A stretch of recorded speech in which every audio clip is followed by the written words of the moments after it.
اگر کوئی مشرک تم سے پناہ کا خواستگار ہو تو اس کو پناہ دے دو یہاں تک کہ وہ کلام اللہ کو سننے لگے، پھر اس کو امن کی جگہ واپس پہنچا دو، اس لیے کہ یہ بے خبر لوگ ہیں۔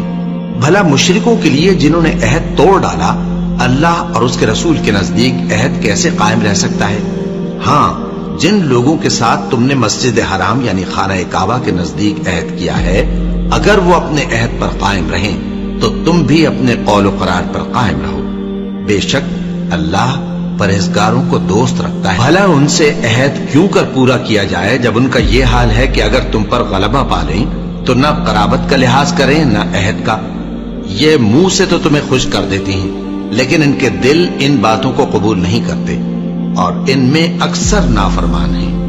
یہ اللہ کی آیتوں کے عوض تھوڑا سا فائدہ حاصل کرتے اور لوگوں کو اللہ کے راستے سے روکتے ہیں۔ کچھ شک نہیں کہ جو کام یہ کرتے ہیں برے ہیں۔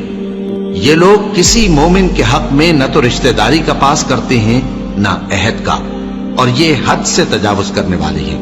اب اگر یہ توبہ کر لیں اور نماز پڑھنے اور زکوٰۃ دینے لگیں تو دین میں تمہارے بھائی ہیں، اور سمجھنے والے لوگوں کے لیے ہم اپنی آیتیں کھول کھول کر بیان کرتے ہیں۔ اور اگر عہد کرنے کے بعد اپنی قسموں کو توڑ ڈالیں اور تمہارے دین میں تانا زنی کرنے لگے تو ان کفر کے پیشواؤں سے جنگ کرو، ان کی قسموں کا کچھ اعتبار نہیں ہے، عجب نہیں کہ اپنی حرکات سے باز آ جائیں۔